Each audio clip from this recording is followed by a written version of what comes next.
ರಕ್ಕಸ್ಪುರದೋಳ್ ಇದು ರವಿ ಸಾರಂಗ್ ಅವ್ರು ಡೈರೆಕ್ಟ್ ಮಾಡಿದ ರಾಜ್ ಬಿ ಶೆಟ್ಟಿ ಅವ್ರ ಲೀಡ್ ರೋಲ್ನಲ್ಲಿ ಆ್ಯಕ್ಟ್ ಮಾಡಿದ ಮೂವಿ. ಇದು ಒಂದು ಕ್ರೈಮ್ ಥ್ರಿಲ್ಲರ್ ಮೂವಿ. ಸ್ಟೋರಿ ಬಗ್ಗೆ ಹೇಳೋದಾದ್ರೆ, ಇಲ್ಲಿ ನಮ್ಮ ಹೀರೋ ಶಿವ ಒಬ್ಬ ಪೊಲೀಸ್ ಆಫೀಸರ್. ಸಸ್ಪೆನ್ಷನ್ ಆದ ನಂತರ ಕ್ರೈಮ್ ರೇಟ್ ತುಂಬ ಕಡಿಮೆ ಇರುವ ಒಂದು ಊರಿಗೆ ಅವನಿಗೆ ಪೋಸ್ಟಿಂಗ್ ಹಾಕಲಾಗ್ತದೆ. ಆ ಊರಿಗೆ ಹೋದ ನಂತರ ಅಲ್ಲಿ ಸಡನ್ಲಿ ಕ್ರೈಮ್ ಸ್ಟಾರ್ಟ್ ಆಗ್ತವೆ. ಆ ಕ್ರೈಮ್ಸ್ ಯಾರು ಮಾಡ್ತಿದ್ದಾರೆ, ನಮ್ಮ ಹೀರೋ ಅವನ್ನ ಸಾಲ್ವ್ ಮಾಡ್ತಾನಾ ಅನ್ನೋದೇ ಮೂವಿಯ ಮೇನ್ ಸ್ಟೋರಿ ಲೈನ್.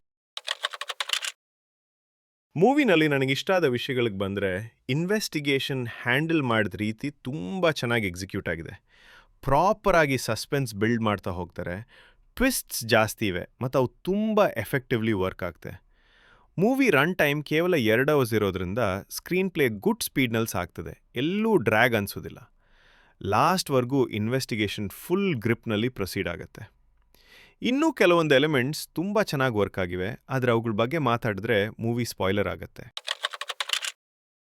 ಮೂವಿನಲ್ಲಿ ನನಗೆ ವರ್ಕ್ ಆಗದ ವಿಷಯಗಳು ಬಂದರೆ, ಕೆಲವೊಂದು ಸೀನ್ಸ್ಗಳಲ್ಲಿ ಹಾರರ್ ಫೀಲ್ ಕೊಡೋಕ್ಕೆ ಅನ್ಯಾಚುರಲ್ ಥಿಂಗ್ಸ್ ತೋರಿಸ್ತಾರೆ. ನಂತರ ಅದಕ್ಕೆ ಸೈಂಟಿಫಿಕ್ ಎಕ್ಸ್ಪ್ಲನೇಷನ್ ಕೊಡ್ತಾರೆ.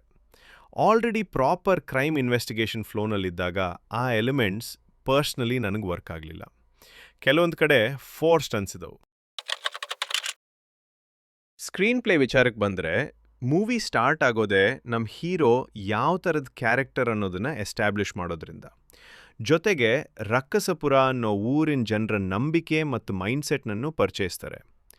ಫಸ್ಟ್ ಹಾಫ್ನಲ್ಲಿ ಕಾಮಿಡಿ ಎಲಿಮೆಂಟ್ಸ್ ವರ್ಕ್ ಆಗ್ತದೆ. ಇನ್ವೆಸ್ಟಿಗೇಷನ್ ಸ್ಟಾರ್ಟ್ ಆದ ನಂತರ ಸ್ಕ್ರಿಪ್ಟನ್ ಟೈಟ್ ಆಗ್ತದೆ. ಅನ್ಯಾಚುರಲ್ ಸೀನ್ಸ್ ಬಳಸಿ ಆಡಿಯನ್ಸ್ನ ಟ್ರಿಕ್ ಮಾಡೋ ಪ್ರಯತ್ನ ಬಿಟ್ಟರೆ ಫಸ್ಟ್ ಹಾಫ್ ಡೀಸೆಂಟಿ ಎಂಡ್ ಆಗ್ತದೆ. ಸೆಕೆಂಡ್ ಹಾಫ್ನಲ್ಲಿ ಮೂವಿ ಕಂಪ್ಲೀಟ್ಲಿ ಇನ್ವೆಸ್ಟಿಗೇಷನ್ ಬೇಸ್ಡ್ ಆಗಿರ್ತದೆ. ಇಲ್ಲಿ ಬರೋ ಟ್ವಿಸ್ಟ್ ತುಂಬ ಚೆನ್ನಾಗಿ ವರ್ಕ್ ಆಗ್ತದೆ. ಅನ್ನೆಸೆಸರಿ ಸೀನ್ಸ್ ಯಾವುದನ್ನೂ ಪ್ಲೇಸ್ ಮಾಡಿಲ್ಲ. ಓವರಾಲ್ ಸೆಕೆಂಡ್ ಹಾಫ್ ಗುಡ್ ನೋಟ್ನಲ್ಲಿ ಎಂಡ್ ಆಗ್ತದೆ. ಓವರಾಲ್ ಆಗಿ ಹೇಳೋದಾದರೆ, ಕೆಲವೊಂದು ಸೀನ್ಸ್ಗಳನ್ನ ಸೈಡ್ಗಿಟ್ರೆ ಇದು ಡೆಫಿನೆಟ್ಲಿ ಒಂದು ಒಳ್ಳೆ ಕ್ರೈಮ್ ಥ್ರಿಲ್ಲರ್ ಮೂವಿ. ನನ್ನ ಪ್ರಕಾರ ಇದು decent to good watch movie. ನೀವು ಮೂವಿ ನೋಡಿದ್ರೆ ನಿಮ್ಗೆ ಹೇಗೆ ಅನಿಸ್ತು ಅನ್ನೋದನ್ನು ಕಾಮೆಂಟ್ಸ್ನಲ್ಲಿ ತಿಳಿಸಿ. ಆದಷ್ಟು ಬೇಗ ಮತ್ತೆ ಸಿಗೋಣ.